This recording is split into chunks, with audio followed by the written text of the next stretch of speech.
Hello viewers, রিতাস প্যারাডাইসের আরও একটি ব্লগে আপনাদের সবাইকে স্বাগতম। আশা করি সবাই অনেক ভালো আছেন। আজকের ব্লগটা একদম সকাল থেকে শুরু করতেছি, আর এটা ছিল আমাদের ঈদের দ্বিতীয় দিনের ব্লগ, যখন আমরা রংপুরে ঘুরতে গিয়েছিলাম। আর রংপুরে আমাদের তৃতীয় দিন। আজকে যেহেতু একটু ভিড়টা কম এবং গরমটাও কমেছে, আমরা সকালবেলা নাস্তা শেষ করে সবাই রেডি হয়ে গিয়েছি বাচ্চাদেরকে নিয়ে একটু ঘুরতে যাব। আমাদের গন্তব্য হচ্ছে আজকে রংপুর চিড়িয়াখানা আর রংপুর চিকলি ওয়াটার পার্ক। বিশেষ করে বাচ্চারা এই ওয়াটার পার্কে যাওয়ার জন্য পাগল হয়ে গিয়েছে, কিন্তু আমরা ভিড় এবং রোদের জন্য কোনোটাই সাহস করতে পারতেছিলাম না। কিন্তু বাচ্চাদের জেদের কাছে বাবা মা অসহায়।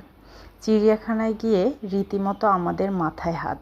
মানুষজন বাস ভাড়া করে পিকনিকের মতন করে ঘুরতে এসেছে রংপুরে, এবং ভিড়ের কথা চিন্তা করে খুব ভয় পাচ্ছিলাম। বাট সকালের দিকে যাওয়ার কারণে আমরা কিছুটা ভিড়ের হাত থেকে রেহাই পেয়েছি, কিন্তু রোদ এবং সূর্যের তাপ আমাদেরকে রেহাই দেয়নি। তবুও গরমের মধ্যে ঝটপট ঘুরে নিচ্ছি। আর যেহেতু চিড়িয়াখানাটা একটু গাছগাছালি দিয়ে ঢাকা, এখানে একটু ঠান্ডা ওয়েদার পাচ্ছিলাম। আর রংপুর চিড়িয়াখানা যারা গিয়েছেন সবাই জানেন যে এর স্পেসটা কতটুকু, খুব বড় না। আর চিড়িয়াখানায় খুব বেশি দেখার মতো জিনিসও নেই, বাট বাচ্চাদের কাছে এগুলোই অনেক বেশি। আর একটা জিনিস ভালো, আবার ছোট হওয়ার কারণে পুরোটা ঘুরে দেখা যায় এবং মনের মধ্যে কোনো আফসোস থাকে না যে কিছু দেখলাম না। যেমন ঢাকা চিড়িয়াখানা ঘুরতে গেলে আপনাকে একদিন ভালোভাবে খাবার দাবার রেডি করে নিয়ে শুয়ে বসে দেখতে হবে, না হলে অনেক কিছু অদেখাই রয়ে যাবে, আবার আপনি টায়ার্ডও হয়ে যাবেন। এক্ষেত্রে এটা একটু বেঁচে গিয়েছি। আর বাচ্চারা যেসব জায়গায় খুব পছন্দ করতেছিল, ওরা ওখানে একটু দাঁড়িয়ে সময় নিয়ে দেখতেছিল। চিড়িয়াখানায় যা হয় আর কি, যেসব পশু পাখি থাকে আপনারা সবাই জানেন, তো ওরা খুব আগ্রহ নিয়ে দেখতেছিল, আমি পিছন পিছন একটু ভিডিও নিচ্ছি। আর এই ভিডিওগুলো নেওয়ার কারণ হচ্ছে, আমরা যে ফেসবুকে যারা কন্টেন্ট দেই, সবাই কি আসলে আর্নিংয়ের কথা চিন্তা করেই দেই? না, সবাই কিন্তু তা করি না। অবশ্যই একটা যেহেতু আমাদের স্কোপ আছে, আমরা ফেসবুকে ভিডিও ক্রিয়েট করে বা কন্টেন্ট ক্রিয়েট করে আমরা আর্নিং করতে পারি, অবশ্যই আর্নিংয়ের কথাও মাথায় থাকে। বাট উদ্দেশ্য যখন হয় কন্টেন্ট ক্রিয়েটরে, তখন কিন্তু জীবনের এই যে সুন্দর সুন্দর মুহূর্তগুলো আমরা ক্যাপচার করি। কখনো কখনো এই ভালো লাগা থেকেও যে আমার মেমোরিটা থাকবে, আমার সন্তানেরা বড় হয়ে দেখতে পারবে যে আমি অমুক টাইমে একটা সময় ওই সময় ওখানে ঘুরতে গিয়েছি। এই যে সাধারণ জীবনের এই অসাধারণ মুহূর্তগুলো, এই ছোট ছোট আনন্দের মুহূর্তগুলো, এগুলোও কিন্তু আমাদেরকে এখন ফেসবুক মানে সফট কপি হিসাবে উপহার দেয়। আজকে থেকে 5 বছর বা 10 বছর পরে গিয়েও আমার পেজটা যদি আমি রেখে দিই, আমার এই ভিডিওগুলো থেকে যাবে। আমার সন্তানরা 5 বছর পর অনেক বড় হয়ে যাবে, তারা কি না তাদের ছোটোবেলার এই যে ঘুরতে যাওয়ার মুহূর্তটা এটা দেখতে পারবে। এটাও উদ্দেশ্য। আর কন্টেন্ট ক্রিয়েট করা মানেই যে সবসময় আর্নিং হয়, সবাই অনেক বেশি আর্ন করে তাও না।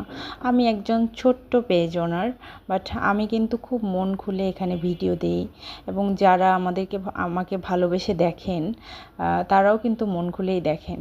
এই যে আমাদের ভিউয়ার্স এবং কন্টেন্ট ক্রিয়েটরের মাঝে যে একটা আত্মিক সম্পর্কও তৈরি হয়, এটাও কি কম কিছু?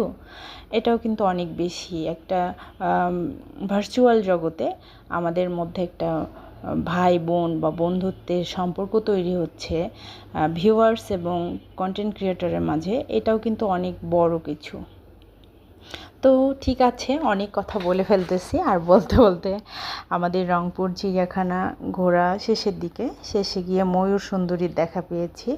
বাচ্চাদেরকে নিয়ে দ্রুত গতিতে চলে যেতে হবে চিকলি পার্কে, কেননা ভিড়টা এখানে কম হলেও চিকলি ওয়াটার পার্কে কিন্তু সব সময় যথেষ্ট ভিড় থাকে।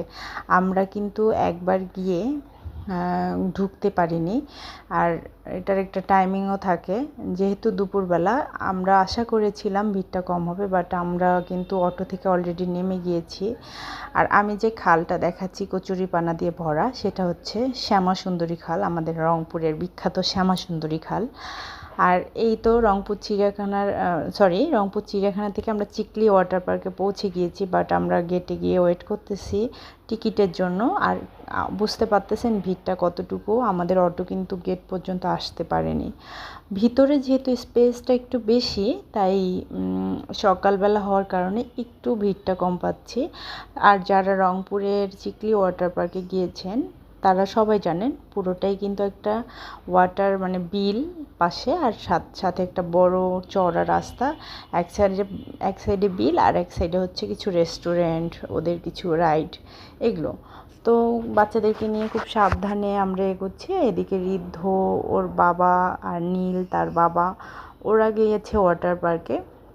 মানে ওরা একটু স্পিড বোটে উঠবে, আমি আমার মেয়েটাকে নিয়ে সাহস করিনি। আমি আর বৌদি আর আমার মেয়ে মিলে আমরা এই যে পাশে যে রেস্টুরেন্ট লোটাস নাম করা, এই রেস্টুরেন্টে ঢুকে গেলাম, ওখানে একটু বসবো। আর এই জায়গাটা একটু নিরিবিলি, বাট হ্যাঁ ঈদের সময় তো নিরিবিলি থাকার কথা না। বিভিন্ন জন তাদের পরিবার পরিজন বন্ধু বান্ধবীকে নিয়ে ঘুরতে এসেছেন। তারপর সকালবেলার কারণে আমরা খুব সৌভাগ্যক্রমে একটা চেয়ার পেয়ে গিয়েছি, টেবিল। বাট বেশিক্ষণ এখানে বসে থাকলে খাবার অর্ডার করার একটা বিষয় আছে। যেহেতু আমরা সবাই একসঙ্গে নেই, আমরা খাবারটা অর্ডার করিনি, তাই আমি একটু ঘুরে ঘুরে ভিডিও নিচ্ছি আশেপাশের যে ভিউগুলো। আর আমার মেয়েটা তো যে যে ওয়েদারেই হোক না কেন ও বাহিরে যেতে খুব পছন্দ করে, বাহিরের পরিবেশ তার খুব বেশি পছন্দ। আর যেহেতু বাচ্চারা সাথে গিয়েছে, আমরা একটু বুদ্ধি করে একটা ফ্যানও সাথে নিয়ে গিয়েছি, চার্জার ফ্যান। এই কারণে একটু আরামসে বসে থাকতে পারতেছে। বাট সেদিন কিন্তু যথেষ্ট গরম ছিল। ঈদের যে 5-7 দিন ছুটি ছিল, মানুষজন এত গরমে কষ্ট পেয়েছে। আমি জানি না ঢাকার এদিকে কী অবস্থা, বৃষ্টি হয়েছে কি না। আমাদের উত্তরবঙ্গে যে রংপুরের সাইডগুলো আমরা কিন্তু ছিলাম ঈদের সময়, আমি দেখেছি অনেকটাই গরম ছিল। আর এই রেস্টুরেন্টের একটা ভালো ভিউ হচ্ছে, এখানে কিছু মানে রঙিন ফিশ আছে যেগুলো বাচ্চাদেরকে খুব আকৃষ্ট করে। যাই হোক, ওখানে কিছুক্ষণ ঘোরাঘুরি করে আমরা মানে যে চওড়া যে রাস্তাটা সেটার ধার ধরে আমরা একটু ঘোরাঘুরি করতেছি। আর ঘুরতে ঘুরতে তো বাচ্চারা আইসক্রিম খাবে, সবাই মিলে আইসক্রিম খেয়ে নিলাম মজা করে। গরমে এটাই হচ্ছে বেস্ট খাবার। আর আমরা একটু বসলাম আইসক্রিম খেতে খেতে। যে লেকের পাশে বসার অনেক অনেক জায়গা আছে, খুব ভালো।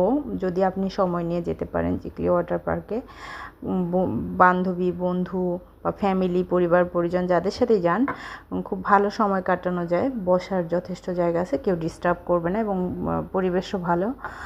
বাট আমরা গরমে টিকতে পারতেছিলাম না, কিছুক্ষণ এখানে বসে ভালো লাগলো, কেননা জলাশয়ের পাশে একটু বাতাসটা আসতেছিল।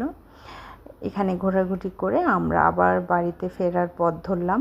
ফেরার পথে এসে মনে হচ্ছিল যে এখন ভিড়টা বাড়তেছে, লোকজন আর কি সবাই চলে আসতেছে। যেমন এই যে এই রাস্তাটা কিন্তু এত লোক থাকে না, এটা বের হওয়ার রাস্তা, বাট এখানে যথেষ্ট লোকজন দাঁড়িয়ে আছে। আমরা খুব দ্রুত এসে অটোটা নিয়ে চলে এলাম বাড়িতে। এই তো এই ছিল আজকের মতো। সবাই ভালো থাকবেন, রিতাস প্যারাডাইসের পাশে থাকবেন। Thanks for watching, bye bye.